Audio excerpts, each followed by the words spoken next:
불타는 금요일 저녁에 다른 데 안 가시고 이렇게 자리해 주셔서 감사하고 반갑습니다.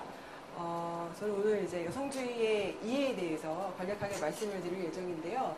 사실 그 페미니즘에 대한 뭐 운동의 쟁점이나 그 조류, 역사를 이런 것들을 다루려면 굉장히 이제 많은 내용이 있고 시간도 많이 걸리잖아요. 그래서 오늘은 정말로 우리가 이제 페미니즘을 접근할 때 어떤 관점으로 이해하면 좋을지에 대한 그런 이야기를 다뤄보려고 합니다. 그래서 제목이 나와 있는 것처럼 주로 이제 여성과 가족, 이 노동을 중심으로 한번 살펴보도록 하겠습니다. 자, 페미니즘 하면은 사람들이 일반적으로 보이는 반응이 있어요. 여기 나와 있는 것처럼 이런 얘기를 하죠. 요즘에 여성 상위 시대인데 무슨 페미니즘이고 여성주의냐. 이거 역차별이다. 박근혜도 여자, 뭐 클린턴도 여자, 뭐 클린턴이 여자가 아니죠. 힐러리가 여자. 뭐 그리고 뭐 이제 드라마에서조차 뭐 미실과 선동여왕이 막 이제 정치를 주도하는 것으로 나오는데 뭐 이제 여자들도 살만해진 거 아니냐라는 그러한 인식을 가진 분들이 굉장히 많은 것 같아요. 하지만 사실 여전히도 그 소수의 굉장히 승승장구하시는 여성분들도 있겠지만 다수의 여성들은 굉장히 어려운 삶을 살고 있다. 그리고 차별적인 그러한 현실에서 고통을 받고 있다는 것이기 때문에 은폐된 진짜 현실을 우리가 직시할 필요가 있다는 겁니다. 그리고 다음으로는 페미니즘 하면은 어떤 남성분들은 이런 말씀을 하세요. 전 페미니스트예요. 그래서 예, 어떤 실천을 하고 계십니까? 이렇게 여쭤보면 저는 굉장히 집에서 설거지도 하고 빨래도 하고 뭐 청소도 잘 하는 편이고요. 부인과 이런 일들을 나눠서. 그리고 저는 우리 그 공동체에 있는 반성폭력 규약도 잘 지키고 있기 때문에 페미니스트입니다. 이렇게 말씀하시는 분들도 계시죠. 저는 그러한 실천은 굉장히 중요하다고 생각합니다. 하지만 그러한 실천만으로는 여성들이 억압받고 있는 현실이 바뀌지는 않죠. 그래서 페미니즘을 어떤 분들은 굉장히 어떤 도덕이나 에티켓으로 생각하시는 분들이 많아요. 근데 그렇게 생각할 것이 아니라 여성을 억압하는 것은 그냥 남성들이 그냥 뭐 이렇게 강짜를 부리거나 아니면 꼰대라서가 아니라 어떤 사회의 어떤 구조의 문제가 있기 때문에 그것을 바꾸기 위한 노력이 있어야 된다는 것이죠. 그래서 에티켓이나 도덕은 아니다. 라는 것입니다. 그리고 마지막으로는 페미니즘 하면 뭐 여자들은 좋아지겠지만 이게 뭐 우리 전체 사회가 좋아지는데 무슨 관계가 있습니까? 라고 이렇게 이해하시는 분 또는 반문을 제기하시는 분들이 있습니다. 하지만 여성의 권리를 쟁취하는 그러한 운동은 굉장히 그 남녀 모두의 그리고 우리 사회를 보다 이제 진보적으로 만드는 데 있어서 굉장히 중요한 운동이기 때문에 우리 모두의 과제로 삼아야 된다라는 것을 가지고 이러한 그 방금 말씀드린 것처럼 사람들이 생각하는 이러한 어떤 통념에 반박하는 형식으로 이런 근거들을 하나씩 제기하는 방식으로 제가 오늘 강연을 이어가도록 하겠습니다.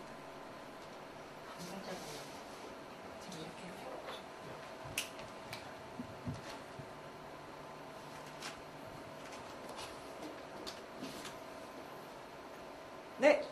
자, 첫 번째 그래프에 울렁증이 있으신 분들이 있는데 별거 아니에요. 자, 이게 이제 첫 번째로 여성들이 승승장구하는 여성 상위 시대가 아니다라는 것을 보여주는 그래프입니다. 이것이 이제 M자 모형으로 생겼잖아요. 그래서 M자 곡선이라고 하는데요. 이제 이 Y축 같은 경우는 여성들의 고용 규모를 나타내고요.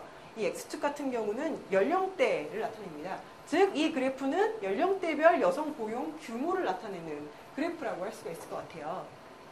근데 생각해보세요. 보통 여기 움푹 들어간 부분이 있잖아요. 근데 여기 연령대를 자세히 보시면 30대 초반입니다. 근데 여기 있는 여성들은 그러면 직장을 그만뒀다는 얘기죠. 이 노동시장에서 나갔다는 얘기인데 그럼 다 어디로 갔을까요? 보통 집으로 갔죠. 집에 왜 갔죠? 그렇습니다. 말씀하신 것처럼 출산하고 임신 출산과 이제 양육을 집중적으로 하는 시기이기 때문에 여성들이 대거 이탈을 해요. 보통 남성 같은 경우는 이 30대 초반에 굉장히 젊고 건강하게 왕성하게 일할 나이잖아요. 그래서 이런 모양을 하고 있지만 여성 같은 경우는 M자 곡선을 보이는 특성을 보이고 있습니다. 방금 말씀하신 것처럼 출산, 임신 이 시기에 있는 여성들이 나간다는 건데 왜 직장을 그만두는 걸까요? 우리나라에는 근로기준법에 아주 좋은 법이 있죠. 출산휴가와 육아휴가가 있잖아요. 그래서 그러면 출산과 육아휴가를 가면 되지. 다 어디 갔을까요? 네, 다 아시죠? 사실 여성들이 비정규직이 많고 또 고용이 굉장히 불안한 경우가 많습니다. 그래서 임신을 했다라고 하면은 계약을 다시 갱신을 안 해주는 거예요, 사장님이. 그리고 뭐 출산휴가는 어떻게 해서 썼는데 아이를 좀 돌봐야 돼서 육아휴가를 가고 싶다고 했을 때 육아휴가를 마음껏 쓸 수 있느냐. 굉장히 많은 여성들이 특히 이제 비정규직이 많기 때문에 그 여성들은 이 출산과 육아휴가를 가지 못하기 때문에 본인이 직접 아이를 키워야 되는 상황이 오는 거죠. 아니 그러면 사실 요즘에 어린이집 많이 있잖아요. 어린이집. 그러면 그래 내가 비록 휴가는 못 가지만 그러면 어린이집에 아이를 맡기거나 또는 뭐 이렇게 맡기면 되는 거 아니냐라는 의문이 들 수도 있습니다. 그렇죠? 그런데 사실 여러분 그 어린이집의 그 비용이 만만치 않습니다. 그리고 여성 노동자들의 임금이 굉장히 낮은 편이죠. 그래서 만약에 내가 버는 거랑 어린이집에 그 뭐 들어가는 비용이 또이또이면은 내가 기르고 말지라는 생각이 드는 거예요. 그래서 우리나라의 그 공공보육시설이 어느 정도 확충돼 있을까요? 굉장히 느낌상 굉장히 열악할 것 같죠? 100개 중 한 5개 정도만 이제 공공보육시설이고 나머지는 거의 민간시설입니다. 그래서 이제 여성들이 아이들을 이제 비용 부담 이런 것들 때문에 맡길 수도 없는 뭐 출산휴가나 이런 것도 갖기 어려운 그런 현실에 처해 있다고 볼 수가 있습니다. 그리고 이게 색깔이 다르죠? 이거는 빨간색이고 이거는 파란색입니다. 이게 어떤 그래프냐면요. 정규직 여성의 규모를 나타내는 그래프고요. 이것은 비정규직 여성의 규모를 나타내는 그래프입니다. 보시는 것처럼 이 20대 이후로는 급격하게 정규직 규모가 감소하고 이 출산 이후에 비정규직 규모가 급격하게 늘어나는 걸 확인하실 수 있죠. 여성들이 다시 일터로 돌아옵니다. 아이들을 어느 정도 기르고 나면은 맡길 수 있고 학교를 보내거나 유치원을 보내거나 할 수 있으면 다시 돌아오는데 여성들에게 돌아오는 일자리라는 것은 결국 비정규직 일자리라는 것이죠. 왜 그런 걸까요? 보통 이제 여성들은 남편이 벌어올 테니까 당신은 여성은 어느 정도 이제 집안의 가계 수입의 보충 정도 거두는 정도만 해도 되니까 저임금에 고용도 불안한 비정규직이 해도 뭐 괜찮지 않느냐 뭐 집에서 노는 것보다 낫잖아 라는 식의 어떤 이데올로기를 가지고 여성들에게 그러한 일자리를 할당한 결과 정규직은 이렇게 굉장히 급격히 감소하고 비정규직이 급격하게 늘어납니다. 그래서 성별, 연령, 계층별 이제 비정규직 비율을 보면은 여성이 남성에 비해서 굉장히 많은 규모로 비정규직이 늘어나고 있다라는 사실을 거의 전 연령대에 거쳐서 여성들이 비정규직이 많죠. 그래서 지금 여성 노동자 10명 중 6명은 이제 비정규직인 현실입니다. 물론 사실 비정규직이 한국 사회에서 남녀를 가리지 않고 확대되고 있는 거는 그런 현상이 있죠. 하지만 여성에게 보다 이제 더 이제 약간 가혹한 형태로 드러나고 있다라는 것을 우리가 확인할 수 있을 것 같습니다. 그러면 방금 말씀드린 대로 비정규직은 우리가 임금이 낮잖아요. 그리고 여성들이 그렇게 비정규직이 많다면 사실 임금 격차가 나는 건 당연한 결과가 되겠죠. 그래서 굉장히 남성과 여성의 임금 격차가 큽니다. 그리고 아주 자랑스럽게도 불명예스럽게도 OECD 국가들 중에서 임금 격차 1위를 굉장히 수년간 그 부동의 1위 자리를 놓치지 않고 꿰어차고 있는 것이 한국의 현실이라고 할 수 있겠습니다. 이 정규직 임금을 이제 100으로 볼 때, 이제 여성 비정규직의 임금 수준이 거의 이제 40% 정도밖에 안 된다. 이게 이제 2009년도 자료여서 좀 약간 시간이 지난 거긴 한데요. 여튼 이제, 그 남성 정규직을 100으로 보고 여성 비정규직을 비교를 하면은 이제 한 40% 정도밖에 안 되는 현실이다라고. 이건 그냥 비정규직과 정규직의 임금 격차고요. 그리고 남성 전체와 여성 전체의 그 임금, 그러니까 정규직, 비정규직 다 합해서 하면은 한 60% 정도 됩니다. 여성들이 남성 임금에. 그리고 최저임금을 이제 미달, 그러니까 최저임금 이하로 받고 있는 사람들의 실태로 봤을 때 기혼 여성이 절반 정도를 차지하고 있는 현실을 볼 수가 있겠죠. 앞서 말씀드린 것처럼 이제 그 남성이 생계를 부양하고 여성은 거들 뿐이고 이제 가정을 돌보는 것이 본업이고 이제 밖에 나와서 직장을 다니면서 일을 하는 것은 여성들에게는 부차적인 일로 취급이 되면서 이렇게 임금과 고용의 현실이 이렇게 드러나고 있다라는 것입니다. 그래서 방금 말씀드린 대로 그 남성에게는 가족을 부양할 만큼의 가족 임금을 주고 여성에게는 반찬감 정도만 받아도 뭐 좋지 않겠냐라고 이야기를 하는데요. 그러면 정말로 우리나라에서 그 가족의 생계를 책임지는 사람이 전부 남자냐라고 했을 때 사실이 아니다라는 거예요. 26% 정도, 그러니까 네 집 건너 한 집은 여성이 가장인 현실입니다. 그러면 이 여성 가장들은 남성이 아니라는 이유로 그러면 가난해져야 되느냐라는 질문을 우리가 던질 수가 있겠죠. 그리고 그 남편이 있어도 아프거나 일을 못하거나 은퇴를 한 경우도 있죠. 그러면 그런 여성들은 가난해야 되냐? 그렇지 않고 결혼하지 않고 독신으로 살고 싶은 여성들은 그러면 가난해야 되냐라는 질문을 우리가 던져볼 수가 있습니다. 그래서 이런 식의 그 이데올로기가 굉장히 공고한데 굉장히 부당하게 여성들에게 강요되고 있다라는 것이고, 그래서 남녀가 가리지 않고 노동의 정당한 대가를 받는 것이 필요합니다. 그래서 이러한 현실에 대해서 여러분들이 그 주변에 이제 노동자분들이랑 연대 많이 하시잖아요. 그래서 말씀을 나눠보면 흔하게 들을 수 있는 이야기인데요.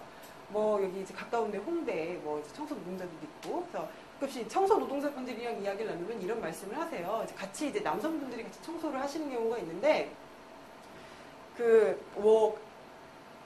이제 일하시는 데에서 이제 여성으로서 느끼는 부당한 일 한번 이야기를 나눠보자라고 하시면은 남성들은 굉장히 비슷한 일을 하는데도 불구하고 10만 원씩 더 얹어주는 그런 일이 있대요. 거의 하는 일이 흡사함에도 불구하고. 그리고 또 어떤 다른 학교 같은 경우에는 남성들 같은 경우는 당신들은 가장이니까 오랫동안 일을 하면은 뭐 정규직으로 약간 전환을 해준다거나, 하지만 이제 여성들 같은 경우는 그런 일이 거의 없는 거죠. 그래서 여러분들이 이제 가까운 노동자분들을 연대를 갔을 때에도 이런 이야기들을 쉽게 들어볼 수가 있다. 그래서 이제 은폐된 그런 현실이 있다라는 것입니다. 그리고 다음으로 이제 여성 노동을 그렇게 이제 어렵게 만드는 또 다른 이유 중에 하나는 여성들이 하는 노동 자체를 굉장히 사람들이 어떤 노동이나 아니면 중요한 일이라고 여기지 않는 그러한 관점 자체가 여성의 노동을 더욱더 어렵게 만드는 그런 현실이 있습니다. 보통 이제 꼬마가 뭐 있어요. 그럼 내가 이제 그 꼬마의 어머니는 전업주부라고 쳐봅시다. 그래서 제가 그 꼬마한테 엄마 뭐 하시니? 라고 물어보면은 이제 그 아이는 엄마 우리 집에서 놀아요. 라고 이야기를 한다거나, 보통 부부가 다툼이 있었을 때 전업주부인 여성에게 남편이 당신은 집에서 맨날 놀면서 왜 이렇게 불평이 많냐? 라는 식의 어떤 이제 다툼을 하는 경우가 있잖아요. 근데 사실 여성들이 집에서 놀지 않습니다. 당연히. 여기 나와 있는 것처럼 밥 짓고 청소하고 빨래하고 아이들 돌보고 아픈 사람을 간호하는 일은 엄연한 노동입니다. 사실 이러한 것이 굉장히 우스워 보일 수는 있지만 이런 것들이 없이 사람들이 생활을 영위할 수가 없다라는 것이죠. 사람들이 우리가 태어났을 때 누군가의 돌봄 없이 자랄 수 있는 건 불가능하잖아요. 그래서 누군가의 손길이 반드시 필요하고, 그리고 누군가 아팠을 때에는 이 사람의 간호가 필요합니다. 근데 이러한 역할을 여성들이 집에서 이제 사랑과 헌신이라는 이름으로 하고 있지만 사람들이 굉장히 그것을 놀고 있다. 또 어감이 이상하네요. 그냥 별로 중요하지 않은 일을 하고 있다라는 생각을 하는데요. 근데 이러한 인식은 비단 그냥 전업주부인 여성들을 그냥 뭐 무시하는 것으로 그치지 않고요. 이와 유관된 일을 하시는 직업을 가진 여성들의 노동 조건을 열악하게 만드는 데 일조하고 있습니다. 보시면 청소 노동자, 보육 노동자, 간병 노동자, 식당 노동자들의 노동의 가치를 굉장히 가치 없는 일로 여긴다는 거죠. 우리 그 청소 노동자들 뭐 유령 취급한다 사회적으로 이제 뭐 이런 것들이 이제 문제가 되기도 했었잖아요.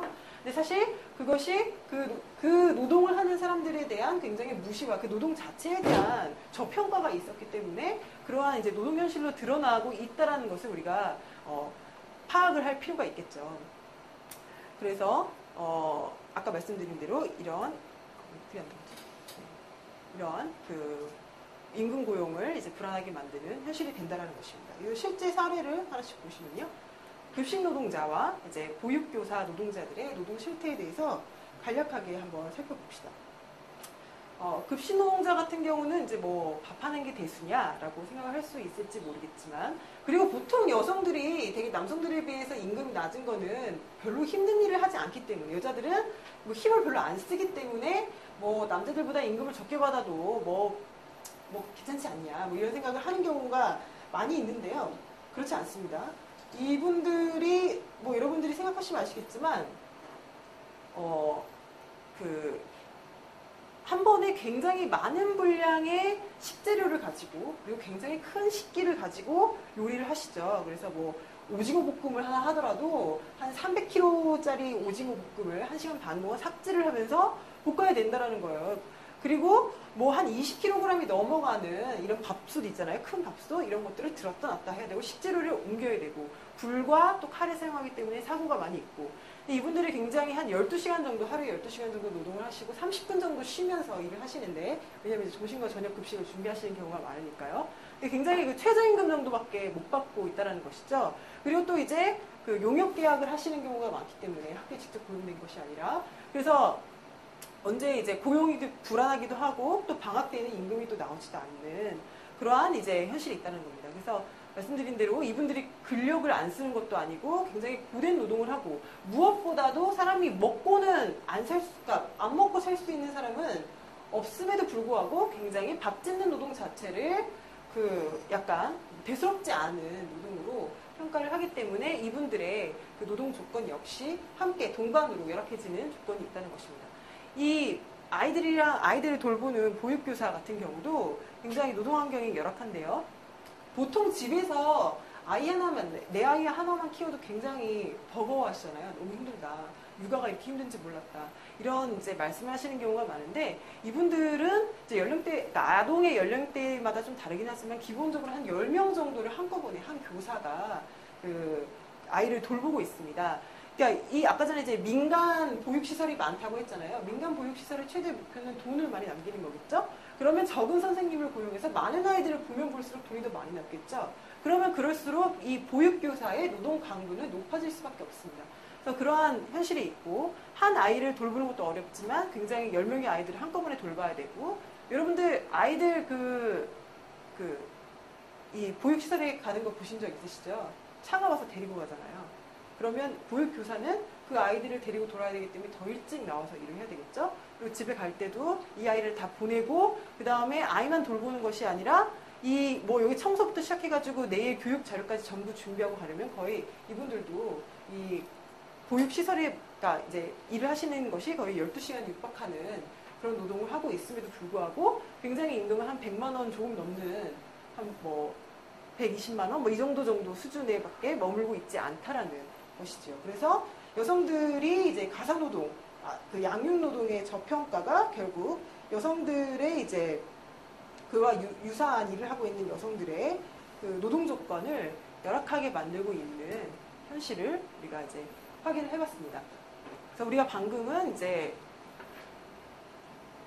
그 여성 노동자들의 현실에 대해서 살펴봤는데요.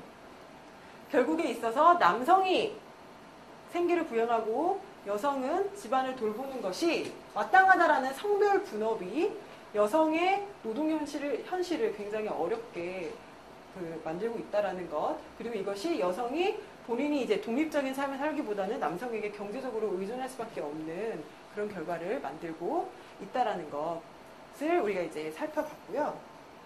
다른 한편으로는 이제 성적인 문제에 대해서 살펴보도록 하죠. 근데 여기에 대해서는 굉장히 다양한 그런 쟁점들을 모두 다룬다기보다는 그 성폭력에 대한 일반적인 사람들의 어떤 통념이 있잖아요. 그런 시각. 그 시각에 묻어나 있는 어떤 사고방식, 우리 사회의 구조를 살펴보면서 여성이 어떤 성적 제약과 억압의 현실에 놓여 있는지를 한번 살펴보도록 하죠.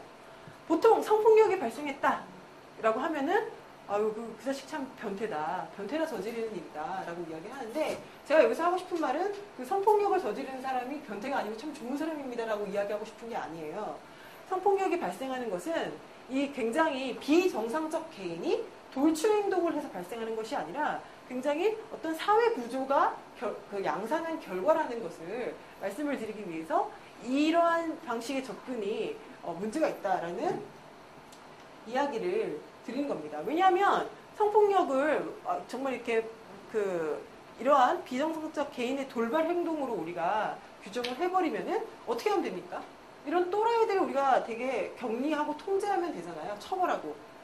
그런데 사실 이런 식으로 해서 문제가 해결이 되느냐. 우리 최근에도 굉장히 이제 흉악한 그 성범죄들이 굉장히 그 사람들을 공포에 떨고 있게 하는데, 알고 보면은 그 성범죄에 대한 처벌은 굉장히 지속적으로 강화되는 추세입니다. 지금까지도. 그럼에도 불구하고 성범죄가 줄어들고 있지 않다라는 것이죠. 그래서 이것은 결국 사실 어떤 비정상적 개인들의 문제로 취급해서는 안 되고, 굉장히 뭔가 이 성폭력을 야기하는 사회적인 구조 문제를 우리가 좀 돌아보고 뭐가 문제냐, 우리가 뭘 시정을 해야 되냐라는 어떤 논의를 시작해야 됨에도 불구하고 그런 것들이 부족했다는 것입니다. 그리고 우리가 이제 그 뉴스에서 나오는 그런 막 강간이나 살인이나 이런 무서운 협범죄 말고도 굉장히 일상적인 공간에서 성폭력이 발생을 합니다.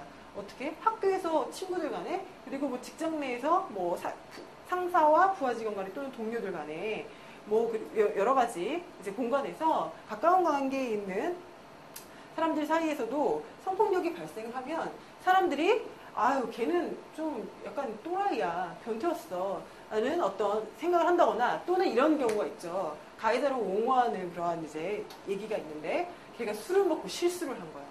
또는 걔가 널 좋아했는데 표현 방법이 아유 걔가 좀 바보 같았어 라는 식의 그 성폭력이 발생을 하면 그 공동체 내에서 뭔가 이 공동체 내의 어떤 성찰과 뭔가를 바꿔야 되는 어떤 문제의식을 갖기보다는 그 어떤 피해자 개인의 불행, 또는 그 가해자의 어떤 행동의 실수로만 여기는 것이 굉장히 유사하다는 느낌이 드시죠.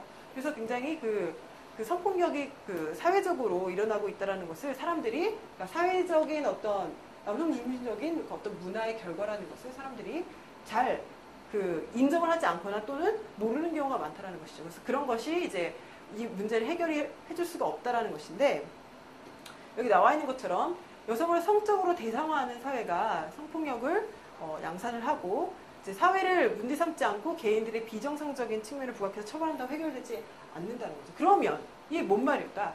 어디 갔어? 성적으로 그 대상화한다라는 게. 그래서 예를 한번 들어보도록 하겠어요. 어떤 직장에 어떤 김 부장이라는 사람이 있습니다. 근데 이 김 부장이 회식을 이제 부하 직원들이랑 회식을 하게 되었어요. 근데 그 회식을 하는데 신입 여성 그 사원이 새로 이제 들어왔는데 저쪽에 앉아 있었어요.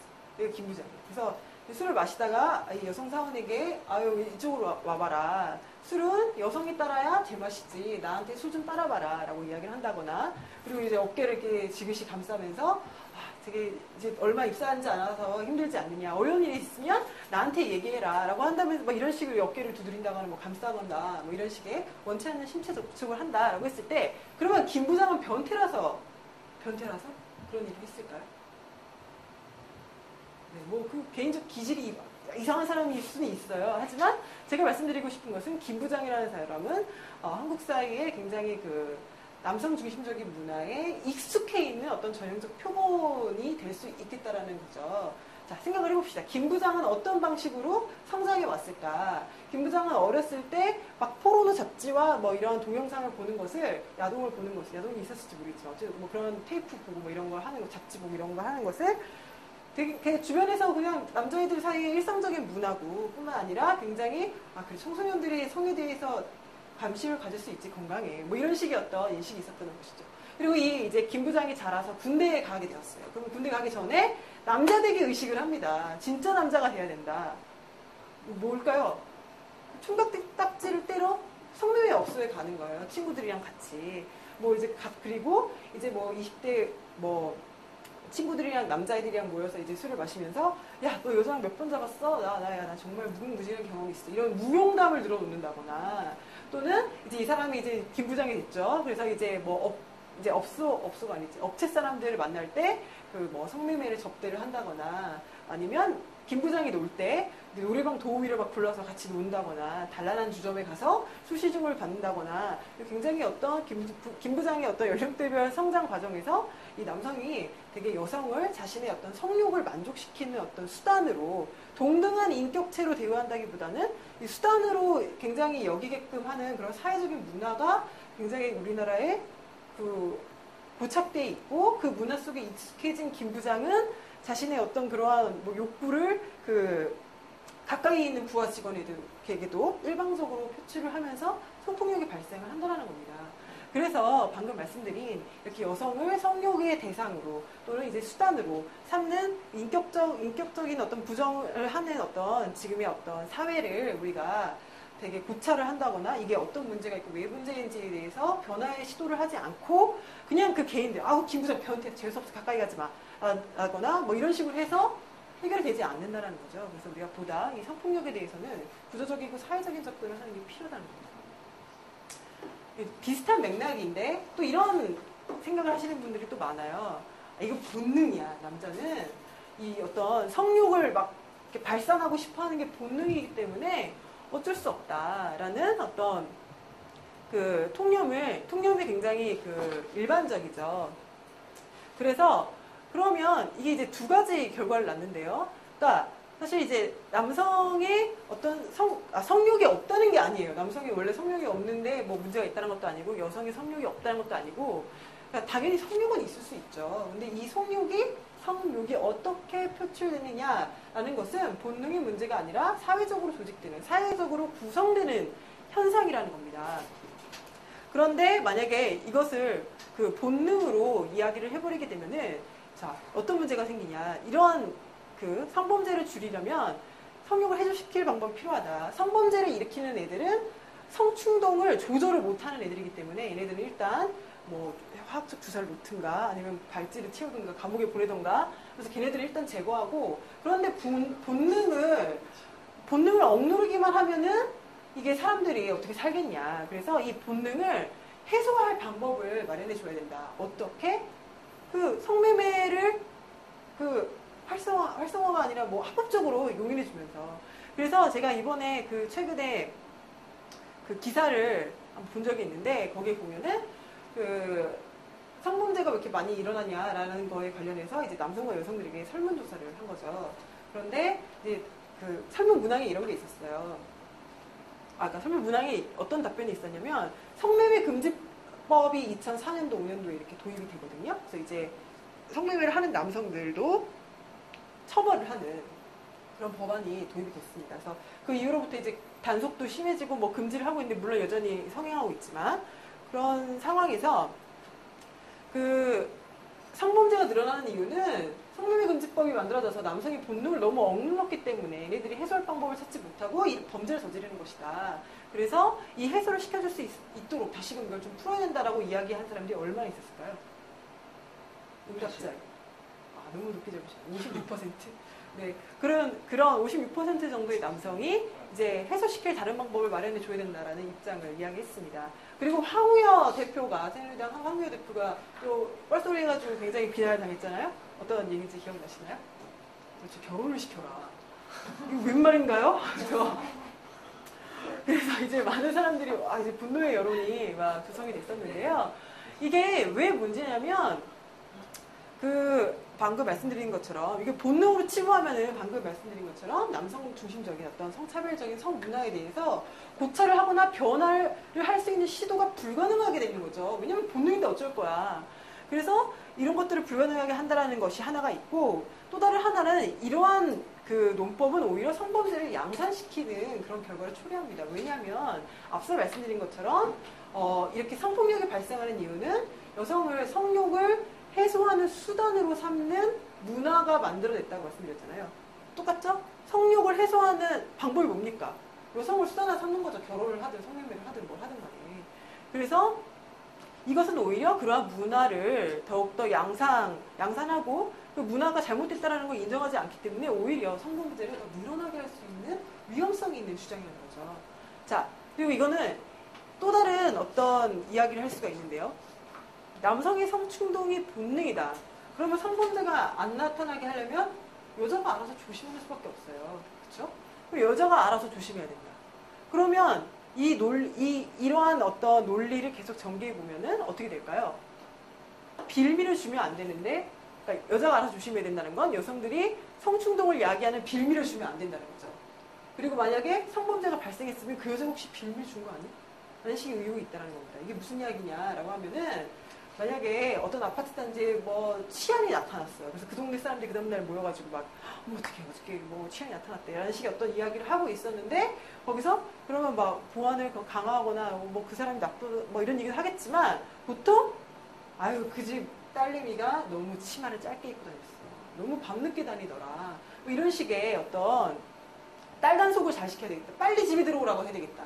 라는 식의 어떤 이제 여성의 행동을 제약하는 것 뿐만이 아니라 여성들이 빌미를 준 것은 아닌지, 그리고 그 여성이 조신하고 행동을 이제 단정치하게 다닌 것은 아닌지에 대한 의혹과 또는 만약에 뭐 남들이 봤을 때 그 여성이 밤 늦게도 자유롭게 다니고 뭐 자기가 입고 싶은 대로 입고 다니고 하면은 걔가 그래서 그런 거야 라는 식의 어떤 비난을 받게 되는 그러한 결과로 돌아올 수밖에 없다는 거죠. 아주 심오하죠? 이러한 내용이 이렇게 가가지고 그렇게 간다니? 근데 사실 그게 사실이에요. 논리적 전개를 따져보면은. 그래서 여러분들 아시겠지만 그 잡년 행진, 슬로우 워커, 뭐 그리고 예전에는 뭐 달빛이 뭐 이런 식으로 얘기를 했었는데 이런 식의 어떤 논리, 통념들이 사실 여성들의 행동을 제약하기 때문에 이런 것들이 어떤 저항하고 문제점을 지적하는 그런 그 운동들도 펼쳐지는 것이라고 볼 수가 있겠습니다. 통념이 많아요. 그렇죠? 세 번째. 이건 아주 그 전통적이고 전형적인 그 통념입니다. 순결을 잃은 문제다. 그 무슨 순결이야 라고 이렇게 이야기하실 수도 있겠죠. 물론 이제 법이 예전에는 이제 그 성폭력, 강간 뭐 이런 것이 정조에 관한 죄였어요. 정조를 침해죄다 뭐 이런 식의 법률이 있었는데 바뀌었어요. 이게 바뀌었는데 물론 이제 사람들의 통념 속에서 이런 것들이 여전히 작용을 하고 있다는 겁니다. 자, 그러면 안 순결한 여자는 그러면 성폭력의 순결을 잃은 문제야. 그러면 안 순결한 여성은 성폭력의 피해가 없다는 얘기인가? 굉장히 놀라운 그러한 결과가 있는데요. 이를테면 그런 거죠. 이것도 이제 다양한 사례가 있는데 예전에 언제야? 80년대에 그 어떤 여성이 길을 가다가 남성에게 이제 어떤 막 그 강간의 위협을 이제 어떤 성폭행의 위협을 이제 당하고 있었는데 이 여성이 이제 방어를 하기 위해서 그 남성의 혀를 확 깨물어 버렸어요. 그 남성의 혀가 잘렸는데요. 그래서 법정으로 갔는데 이게 그 사람이 이 여성을 폭행하려고 했다라는 것에 대한 죄가 아니라 그 죄도 여성은 그걸 주장하고 남성 같은 경우 상해죄로 이 여성을 고소한 거죠. 그래서 이게 영화로도 나왔어요. 물론 이제 아주 이제 똑같이 만든 건 아니지만, 근데 그 여성이 이제 과거에 어떤 뭔가 그 성매매가 여튼 이제 우리가 통상 이제 순결하다고 보지 않는 어떤 유흥업소 이런 데서 일을 했던 경험이 있는데 막 이런 걸 들춰내면서 아니 뭐 이런 사람이 뭐 사실 너도 좋았던 건 아니냐 뭐 이런 식의 등등 뭐 이런 식의 등등에 하면서 정당방위를 인정하지 않는 그런 이야기도 있었고 이건 좀 옛날 얘기고 이게 이 영화로는 단지 그대가 여자라는 이유만으로라는 영화가 있습니다. 그런 영화화 된 것도 있고요. 이거 말고 또 최근에 작년에도 어떤 여성이 이제 나는 성폭력을 당했다라고 해서 어떤 남성을 이제 고소를 했는데 근데 굉장히 그 판사가 모욕적인 질문을 해서 이 여성이 결국 그 유서에다가 너무 모욕적이었다. 이거 진실을 밝혀줬으면 좋겠다. 이런 식의 또 유서를 남기고 자살을 한 일이 있었는데 그 여성이 이제 노래방 도우미 일을 하고 있었습니다. 근데 그 판사가 당신은 이제 성폭력이라고 이야기를 하는데 이전에도 뭐 어쨌든 노래방 도우미를 하면서 뭐 그러한 다른 남성들과 관계도 있었을 텐데 왜 이 남성과의 그 어떤 성폭력이라는 것을 합의하에 있는 것이 아니라고 부정을 하느냐. 약간 이제 그런 식의 아주 뭐 이렇게 모욕적인 질문을 하면서 그 여성이 이제 결국 죽어버렸는데 이런 식으로 이제 순결하지 않으면 피해를 인정하지 않는 여전히도 이러한 통념들이 있다라는 거죠. 그러니까 사실 여성의 어떤 인간적 존엄성을 무시하고 인격적이고 정신적이고 육체적인 피해를 당한 것으로 보지 않고 그냥 이제 순결, 정도 상실의 문제로 따지면 이러한 문제가 발생한다. 두 번째로는 순결을 따질 관계가 아니면 피해를 인정하지 않겠다라는 겁니다. 이게 뭐냐면 아내 강간이나 데이트 성폭력 이런 이야기들이 있잖아요. 그래서 이것은 이제 최근에 와서 이것도 역시 뭐 관련해서 이제 인정을 하는 추세로 가고 있기는 한데 그 전에는 남편이 아내를 방관한다는 건 있을 수 없는 일이에요. 왜냐하면 그 둘은 그 전에도 성관계가 있는 또 부부관계인데 그리고 순결을 따질 문제가 아니니까 이 여성의 그 아내의 어떤 그 의사에 반하는 강제적인 어떤 그런 행위가 있었느냐라고 했을 때 뭐 그런 걸 뭐야 그럼 인정할 수 없지라고 이제 이야기하는 분위기가 있었지만 그러니까 그런 이제 문제가 있었다는 거죠. 그리고 여전히도 사실 이러한 생각들이 있다는 겁니다. 근데 왜 순결이 중요하죠? 당최 왜? 뭐 때문에 순결이 중요한 걸까요? 이게 정말 이제 그 여기에서 보시면 순결이 중요한 이유는 사실 전통적으로 그 남성의 대를 이을 자식이 그 자식을 이제 부인이 낳아야 하는 것이 의무인데 그러니까 출산이 여성의 선택이 아니라 의무가 되는데 그 요즘에야 뭐죠? 유전자 검사 뭐 해가지고 내 자식이냐 아니냐 친자 검사 뭐 확인하고 있는데 옛날에 뭐 그런 거 있을 수가 없잖아요. 사실 그래서 여성이 낳은 아이가 나의 대를 잇고 재산을 물려받을 아이인지 아닌지가 굉장히 중요한 겁니다. 남성들에게 있어서는. 그렇기 때문에 굉장히 여성이 순결한 게 중요한 거예요. 그래서 이제 혼전에도 그런 순결이 유지가 되어야 되고 결혼을 하고 나서도 당연하게 이제 어떤 이 순결을 따지게 되는 거죠. 그래서 이 문제는 이 순결을 따진다라는 것은 결국 방금 말씀드린 것처럼 사실 여성이 남성의 어떤 그 소유물 개념으로 성교를 하고 아이를 출산을 하는 의무가 있는 여성을 남성이 소유한다라는 의미고 그 소유물의 어떤 가치가 떨어지는 일은 그러니까 떨어지는 것의 문제로 성폭력을 생각을 해왔기 때문에 이러한 관점이 형성이 된다는 겁니다. 그게 근데 지금 여전히도 우리 사회에서 이런 문제가 발생을 하고 있다라는 것이죠. 그래서 이제 성폭력에 대한 일반적인 통념을 우리가 살펴보면서 사실상 여성이 성적으로 대상화되고 뿐만이 아니라 이제 여성의 어떤 그 피해에 대해서 인정하는 것이 아니고 남성의 어떤 소유물로 간주한다거나 그리고 어떤 성관계나 성욕이나 그 출산 역시도 남성에 대한 어떤 의무로 약간 만들어버리는 그러한 통념들이 존재하고 있고 이것이 이제 여성을 억압하는 또 다른 한 축의 문제다라는 것을 우리가 살펴봤습니다. 그래서 방금 제가 한 말을 또 여기다 써놨네요. 여성 억압의 현실이 이제 이렇게 두 축으로 나타나고 있다는 것입니다. 그래서 이제 성별 분업이 사회 경제적 독립을 여성이 취약하게 하면서 남성에게 결국 의존할 수밖에 없게 만들고 저임금 고용 불안이니까 그런 문제를 이제 노동 현실 역시 열악하게 만든다는 측면이 하나가 있고요. 또 다른 하나로는 여성을 성욕을 푸는 수단으로 여긴다는 것과 그리고 이제 남성 같은 경우는 우리가 순결을 안 따지잖아요. 그 남자가 순결했나? 뭐 이런 얘기는 안 하잖아요. 정조가 있나? 이런 얘기 안 하잖아요. 사실 여성에게만 들이대는 잣대입니다. 그래서 이중규범으로서 여성에게 아까 말씀드린 것처럼 순결한 여자와 순결하지 않은 여자를 나누고 이 순결을 지키지 않은 타락한 여자는 굉장히 뭐 어떤 권리도 없고 우리가 이제 이를테면 그러니까 되게 권리가 없는 이제 가혹한 어떤 대우를 하는 거죠.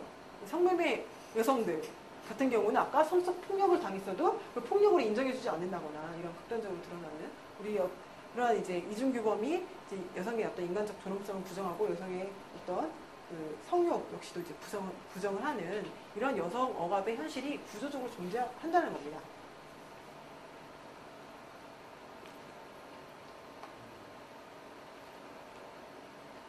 이렇게 존재를 하는데요.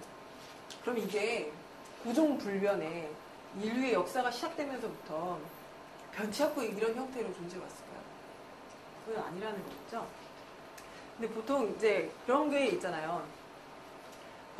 이제 인류 역사에서 힘을 가진 자가 힘이 없는 자를 착취하고 억압하는, 지배하는 그러한 것들이 역사적으로 쭉 이어져 왔는데, 그러니까 앞으로도 이러한 어떤 착취와 피착취의 관계는 고정불변하게 이어질 것이다. 그러니까 우리는 이제 가만히 있자라고 이야기하지 않죠. 그게 아니라 우리가 지금 현재 착취와 피착취 관계가 어떻게 있고 이것이 자본주의 안에서 어떤 형태로 드러나고 있으며 우리가 그래서 그것을 어느 지점에서 고리를 끊고 이 어떤 노동자들이 해방될 수 있을 것인가를 고민을 하는 것처럼 마찬가지로 여성 억압의 현실이 오랜 인류 역사 속에서 오랫동안 있어 온 것이긴 하지만 그렇다고 해서 이것이 앞으로도 영원히 지속될 것이다라는 것이 아니라 현재 어떤 방식으로 역사적으로 구성되어 왔고 현재 어떤 형태이고 그래서 어디를 이제 고리를 쳐내면서 그 여성들이 이 억압에서 벗어날 수 있을지를 고민을 하는 것이 굉장히 우리에게 중요한 관점이자 과제가 될 수 있겠습니다. 그래서 이제부터는 그러한 것들을 좀 살펴보도록 하겠고요. 그래서 여성 억압의 핵심적인 장소로서 이제 가족을 보도록 하겠습니다. 주장님.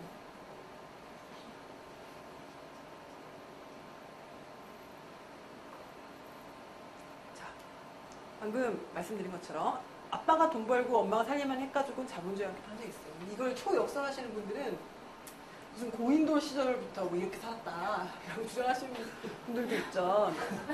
아빠는 나가서 이제 맘모스 잡고 이렇게 뭘 잡아오고 엄마는 이렇게 모닥불 피우면서 그 빗살무늬 토기 만들고 뭐 이렇게 그게 아니라는 거죠. 근데 거기에 대해서도 재밌는 이야기들이 있는데 반론들이 있는데 그런 얘기가 있어요. 이제 당시에는 굉장히 이제 사냥 기술이 뛰어난 것도 아니고 무슨 도구가 대단한 게 있는 게 아니잖아요. 돌 이렇게 해서 이렇게 하는 건데 얼마나 잘 잡겠어요. 그거 갖고 먹고 살려면 굶어 죽죠, 사실. 멧돼지 한 마리 잡아오는데 엄청 보름씩 나가서 안 들어오면 굶나요?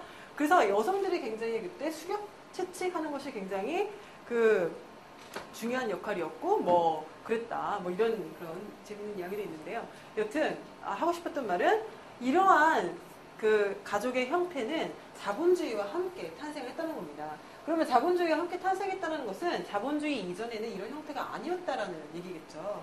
그러면 어떤 형태였느냐, 그리고 자본주의로 바뀌면서 어떻게 바뀌었느냐를 살펴보도록 하겠습니다.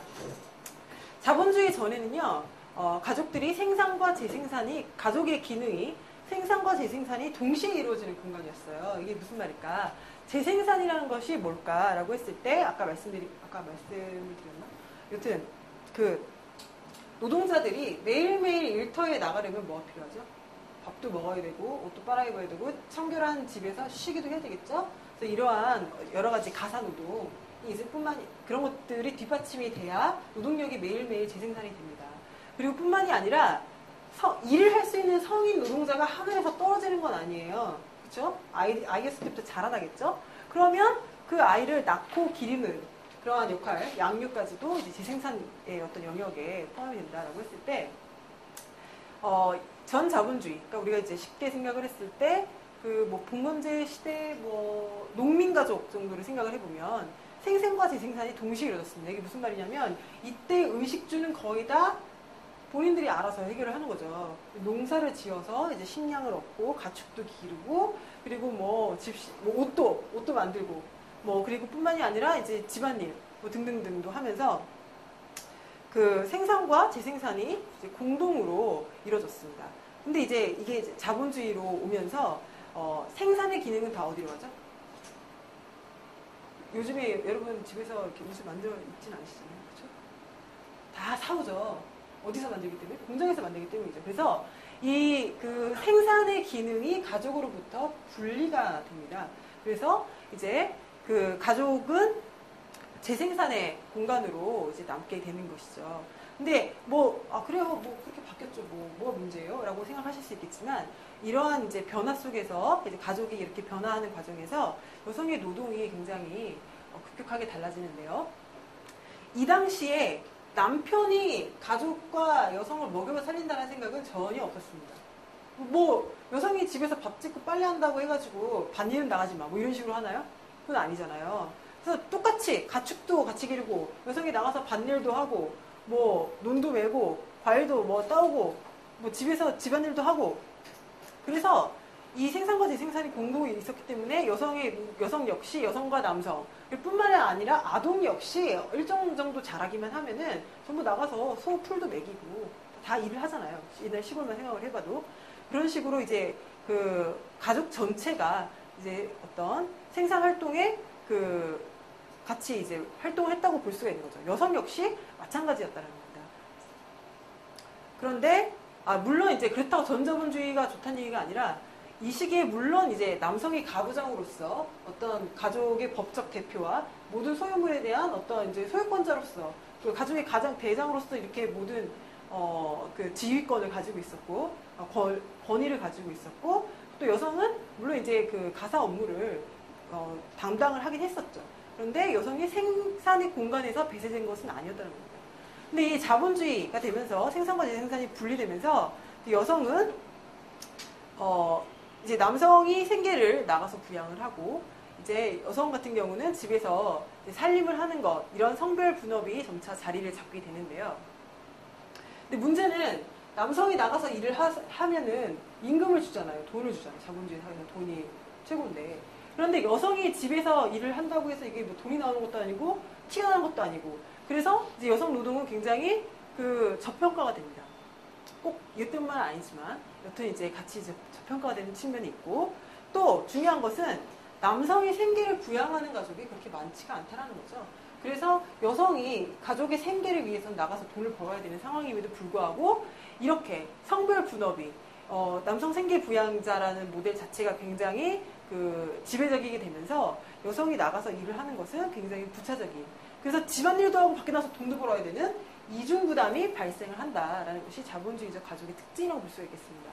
그런데 이제부터 자본주의야 라 그러고 이제부터 자본주의 가족 시작이야 라는 식으로 도입이 되진 않았겠죠. 이게 과정이 있습니다.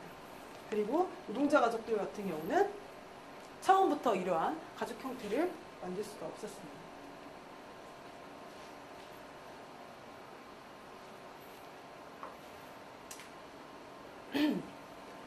그러면 노동자 가족이 처음부터 이런 가족을 만들 수가 없었다면 이러한 가족 형태는 누구의 것이었냐?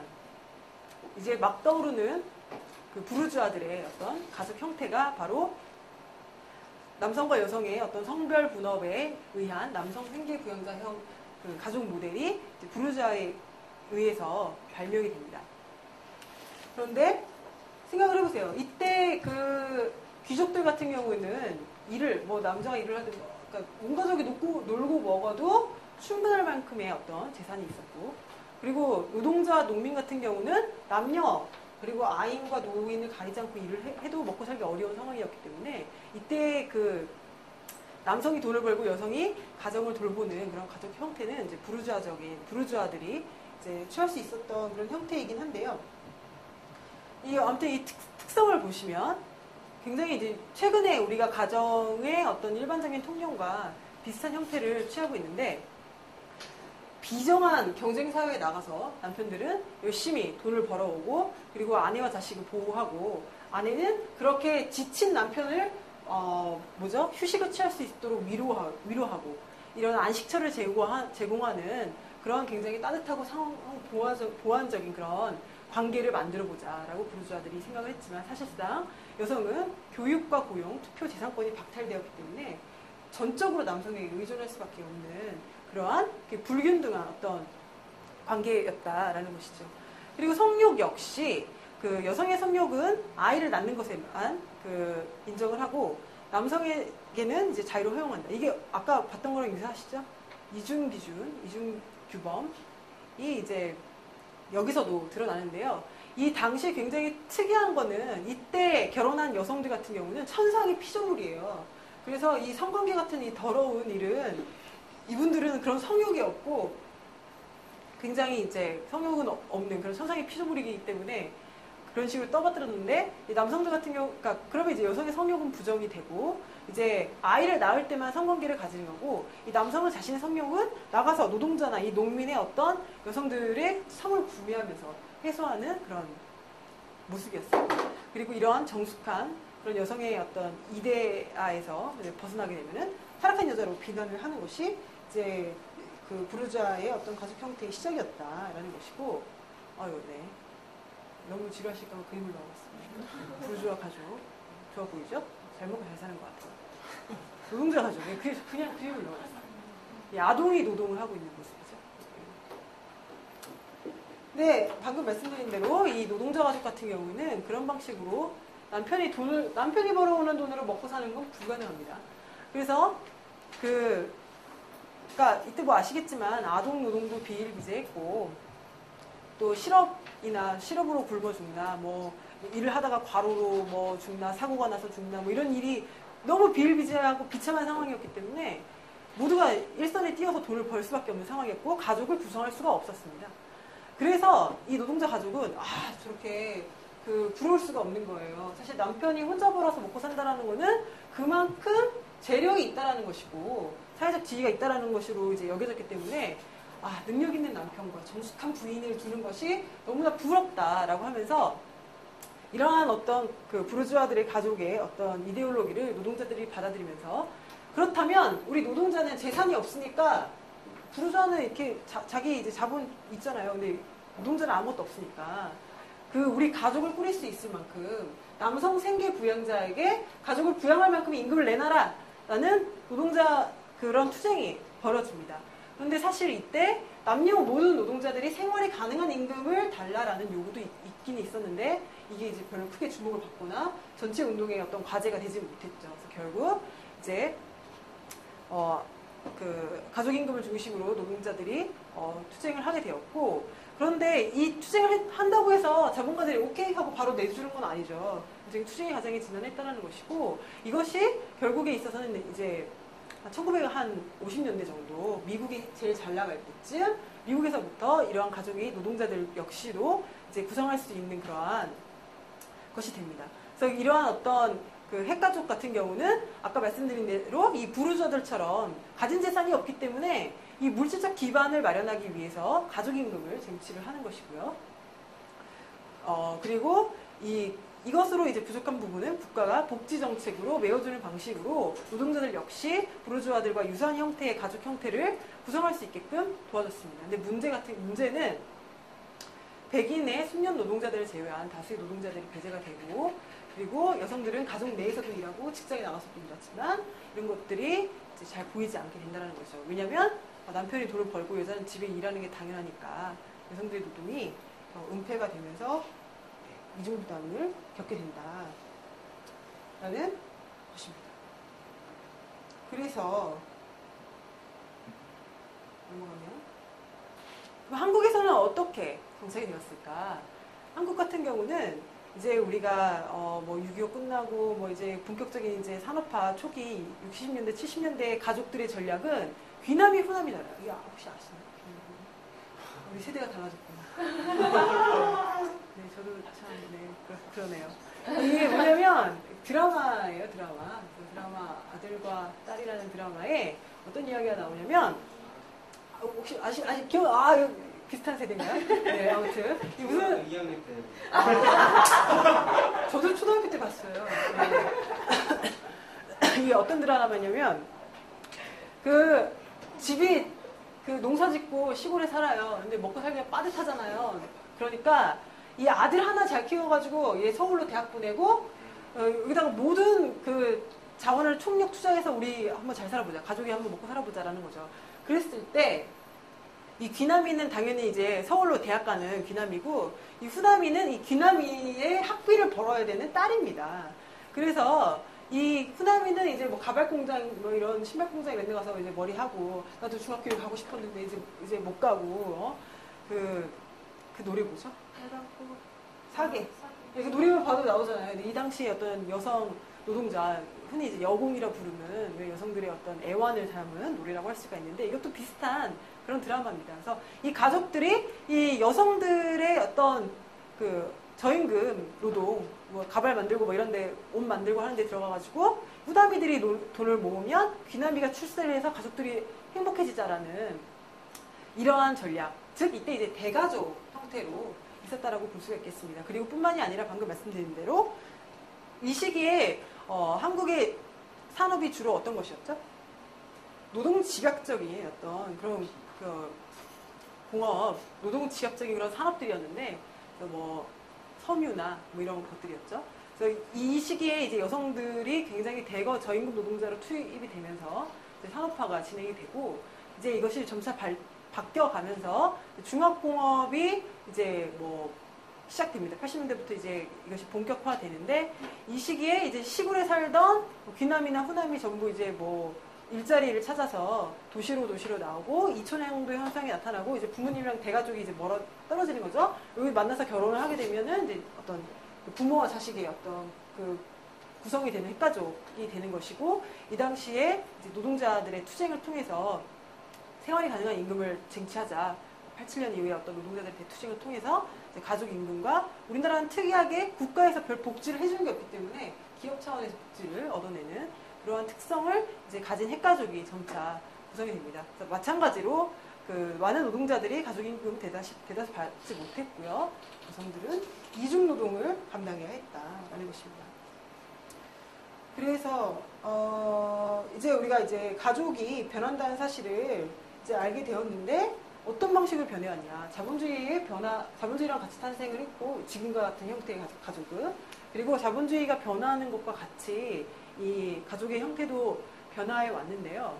그래서 가족을 바꿀 때도 사실 이 자본주의 체계를 놔두고 가족만 뿅 하고 바꾸는 방법은 따로 없다라는 겁니다. 그러면 이 가족이 자본주의 내에서는 어떤 역할을 할까라고 했을 때 봅시다. 자본주의를 지탱하는 데 굉장히 핵가족이 주요한 역할을 하고 있습니다.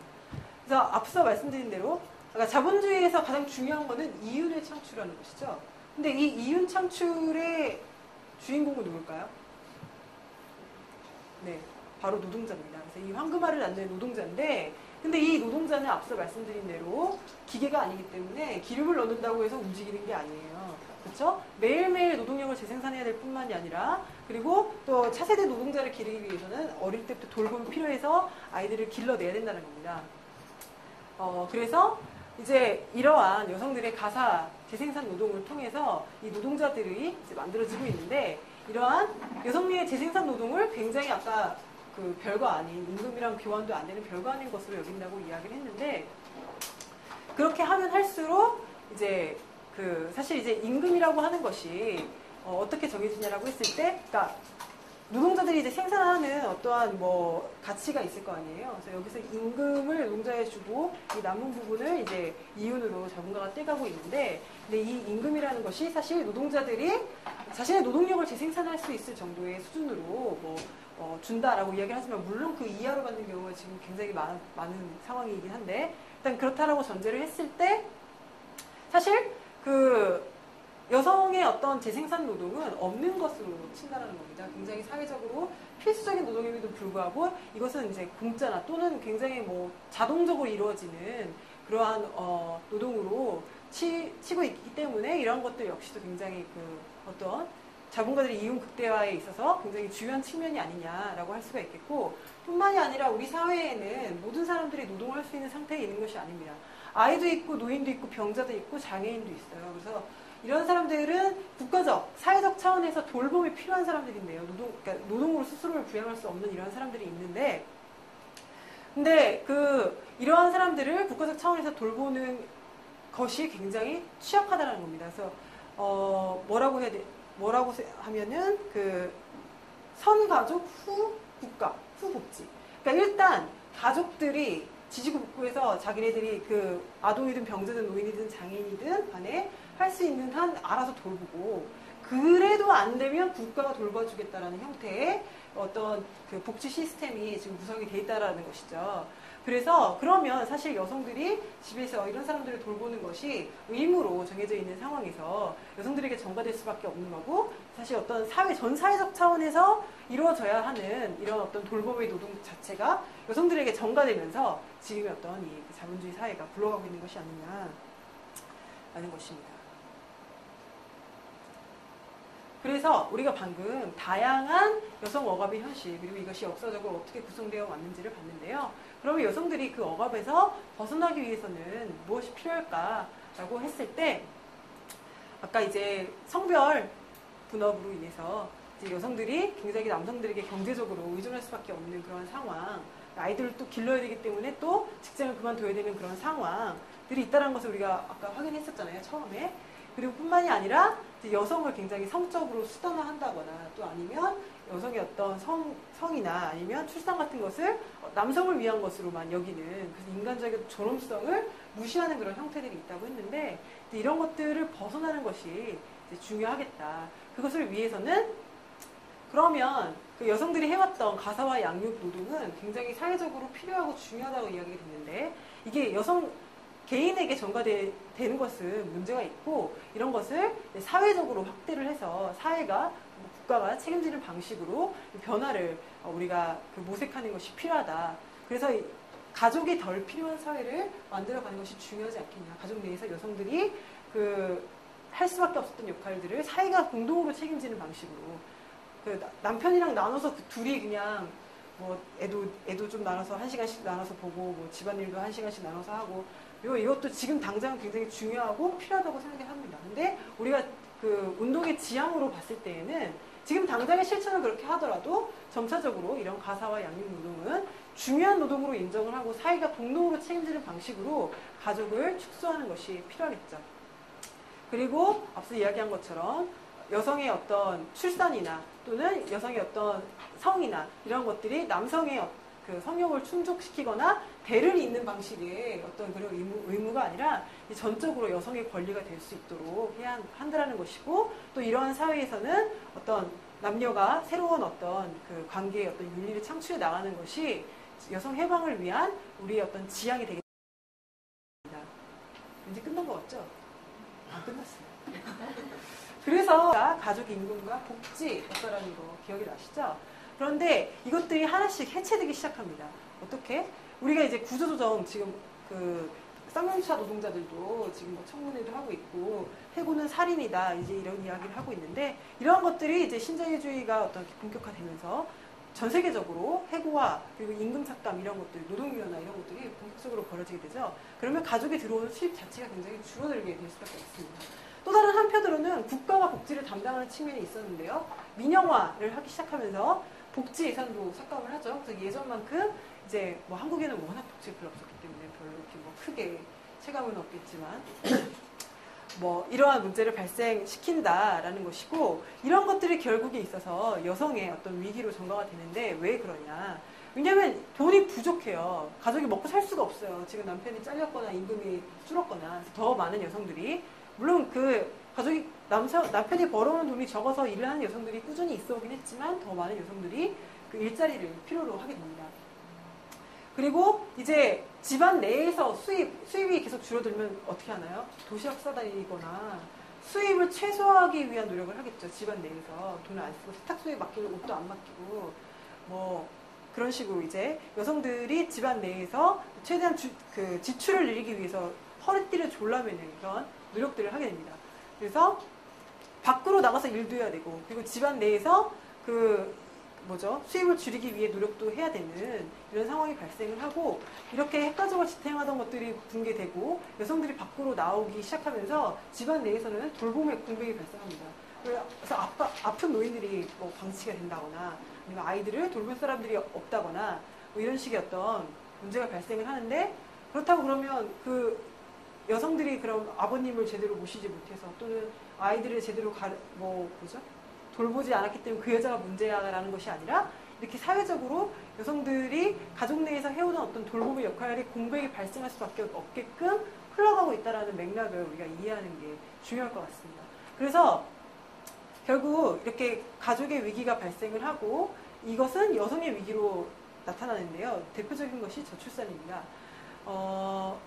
저출산 현상이 이제 뭐 나타나는 이유가 여성들이 아까 우리가 맨 처음에 봤을 때 그 아이를 낳으려고 해도 임신을 해서 아이를 낳으려고 해도 이게 고용이 불안하니까 계약이 안 될 수 있는 상황이 되는 거잖아요.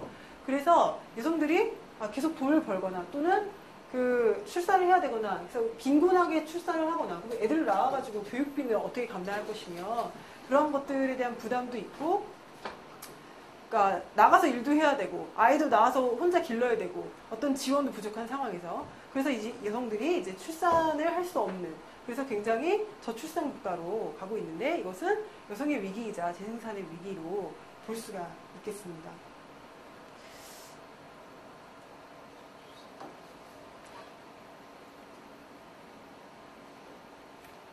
그런데 지금 이런 그 여성이 위기인 상황이고 이제 경제 위기가 이제 있는 상황인데 아까 이제 말씀드린 것처럼 이 자본의 위기가 여성들을 활용하면서 이것을 타개하려는 또는 지연시키려는 일을 하게 되죠. 자본 같은 경우는 경제 위기가 됐기 때문에 아까 여성들이 아이를 많이 낳지 않는다고 했잖아요. 그래서 노동력 부족 국가가 된다 뭐 이런 식의 어떤 이야기들을 많이 그 언론에서 접하셨을 것 같은데, 그래서 일손이 딸립니다. 앞으로도 더 딸릴 거라고 생각을 하고 있어요. 그러면 어떻게 해야 돼요? 집에 있는 여성들이 밖으로 나와서 일을 해야 됩니다. 그래서 여성들의 인력을 이제 필요로 하는 게 있고, 또 다른 하나는 자본이 위기이기 때문에 가장 돈 아까워하는 것이 임금으로 나가는 게 자본가들이 돈을 제일 아까워하죠. 그래서 비용을 절감을 하려고 굉장히 그 싼 값에 부릴 수 있는 노동자들을 선호하게 됩니다. 그래서 저임금 노동자가 필요한데, 앞서 말씀드린 것처럼 여성들의 경우에는 뭐 당신은 거둘 뿐이기 때문에 그 저임금이 마땅하다라는 사회적 인식과 더불어서 여성들을 저임금 노동자로 활용하기에 너무 좋아진 거죠. 그리고 아까 말씀드린 것처럼 그 여성들이 이제 밖으로 나가면서 가족 내에 공백이 발생을 하는데, 그러니까 여성들이 가족 내에서 아이도 돌보고 노인도 돌보고 병자도 돌보고 장인도 돌보고 여러 가지 역할들을 했었는데, 이 여성들이 일을 하러 나가게 되면은 당연히 그 역할들의 공백이 발생을 합니다. 그러면 이것을 사회적으로 그 뭔가 조치를 취하지 않으면 가족들이 붕괴되는 거는 뭐 지금 지배 계급들도 원하지 않는 일이기 때문에, 이런 것들은 어느 정도 땜질을 할 수 있는 방안을 모색하려고 하는 것이 지금 이제 자본들의 대응이라고 볼 수가 있겠는데, 이러한 자신들의 필요에 의해서 굉장히 그럴싸한 여성을 위한 일자리와 여성을 위한 정책이라는 것들, 저출산 대책 등등의 이름으로 그 정책들이 나오고 있는데요. 그러한 내용들을 보면 하나같이 이제 비정규직, 그리고 여성의 어떤 집안에서의 어떤 의무를 줄여주는, 사회가 책임지고 줄여주는 것이 아니라 여성이 두 가지 일을 동시에 하게 만드는 이중부담을 강화하는 방식의 정책들이 나타나고 있다는 겁니다. 이 유연근무제 같은 경우가 뭐냐, 어떤 느낌이 어때요? 유연근무. 그러니까 유연하게 근무 시간을 할 수 있겠다는 거죠. 아이들을 학교 보내고 남편 출근시키고 천천히 출근하세요. 그리고 일을 하신 다음에 그 아이들 학교에서 돌아오고 남편 퇴근하기 전에 집에 돌아가서 저녁 식사도 준비할 수 있게끔 당신에게 유연한 근무 시간을 주겠다라고 이야기를 하는데, 사실상 내용을 살펴봤을 때에는 파트타임으로 굉장히 그 여성들을 저임금 노동으로 이제 활용을 하겠다라는 그런 어떤 의도가 있는 그러한 어떤 제도의 성격이 강합니다. 그래서 이제 공무원 노조 같은 경우에, 그러니까 이런 유연근무제, 파트타임 여성 노동을 굉장히 늘리겠다라는 게 정부의 요즘에 어떤 방침인데, 그래서 이걸 이제 공공부문부터 시작을 하죠. 근데 공무원 노조 같은 경우에도 그러한 우려에 의해서 유연근무제를 반대하는 투쟁을 벌이고 있기도 합니다. 그래서 이게 이제 민간으로 확대된 것이 이제 더 이제 문제가 있겠죠. 확대되는 것 역시도. 그리고 사회 서비스 확충 전략이라는 것은 이 사회적 안정망 땜질과 이제 연결고리가 있는 건데요. 그 간병 노동자 요즘에 굉장히 이제 많이 늘어나고 있잖아요. 그리고 장애인 이제 자활 그 활동 보조인부터 시작해가지고 이제 그러한 어떤 요양보호사, 간병인, 활동보조인 뭐 이런 등등의 어떤 돌봄 노동, 여성들이 이제 집안에서 하던 돌봄 노동을 이제 사회적으로 그 노동자들을 고용을 해서 그 해결하는 시스템이 사회 서비스인데 괜찮은 것 같잖아요. 그렇죠? 그런데 문제가 있습니다. 이게 그러면 돈이 있건 없건 간에 사실 돌봄은 모든 사람들이 필요한 그런 것인데, 이게 어떤 방식으로 이제 제공이 되냐면 굉장히 그 시장화되는 방식으로 제공이 됩니다. 그래서 돈이 있는 사람들 같은 경우는 다른 사람을 고용해서 우리 집안에 뭐 일도 돌보게 하고 우리 사람 뭐 아픈 사람도 간병할 수 있게 하지만, 사실 그 굉장히 이제 그러한 능력이 없는 사람들 같은 경우는 이 사회 서비스 확충 전략을 활용할 수가 없겠죠. 그래서 그리고 이것이 시장화되는 방식으로 도입이 되게 되면은 당연히 이게 방금 말씀드린 것처럼 그 혜택을 받는 사람과 받지 않는 사람들이 있을 뿐만이 아니라 굉장히 돈을 벌기 위한 수단이 되기 때문에, 이게 역시도 어떤 보편적인 어떤 그 혜택을 보내는 것이 아니라 돈벌이의 어떤 그 이윤 창출을 목적으로 이렇게 확충이 되는 문제가 있고, 또 다른 하나는 무엇보다도 여기에 고용되어 있는 여성 노동자들의 노동권이 굉장히 취약하다는 겁니다. 앞서 이야기한 것처럼 집에서 여성들이 하던 일을 밖에 나와서 돈 받고 하는 건데 뭘 그렇게 그 많은 돈을 달라고 하냐, 이 정도면 충분하다라는 식의 어떤 인식이 있고, 그래서 그로 인해서 이제 지금 뭐 간병 노동자, 요양보호사 노동자들이 거기에 맞서는 투쟁을 하고 있죠. 그래서 이러한 어떤 경제 위기 시기의 자본의 대응과 여성이 사실 이제 그 필요로 하는 어떤 그 수입의 감소로 인한 어떤 뭐 일을 해야 되는 상황, 또 가정을 돌봐야 되는데 이것에 공백이 발생하는 상황을 도와주는 것이 아니라 오히려 이 경제 위기를 여성에게 떠넘기기 위해서 저임금 노동력으로 활용하기 위한 방안들, 그리고 일손이 부족한데 집에 있는 여성들을 유인해서 뭐 일을 해보려는 그러한 어떤 그 의도를 가지고 정책들이 진행이 되고 있기 때문에 우리가 이러한 어떤 자본의 전략에 대해서 좀 간파를 하고 대응을 하는 게 필요하지 않겠냐 그런 것입니다. 그래서 말씀드린 것처럼 우리의 과제는 아주 간단하게 정신 배울과 가정의 축소 네, 필요하다는 것이고요. 아까 반복적으로 설명을 드렸는데, 근데 지금 자본의 위기 전과에 맞서서 여성 노동자들에게 이런 연대를 하는 것이 필요합니다. 왜냐하면 이게 앞서 그 제가 말씀드린 이 여성을 위한 정책이 정말 여성을 위한 정책으로 알고 수용하게 돼버리면은 이 여성 노동자들의 조건이 더욱더 열악해질 수밖에 없고 자본의 위기 전과를 그냥 우리가 수용하게 되는 그런 상황이 되는 것이기 때문에 이런 관점을 가지고 여성 노동자들의 투쟁에 우리가 연대하는 것이 중요하지 않을까 하는 생각이 듭니다. 이것으로 마치도록 하겠습니다.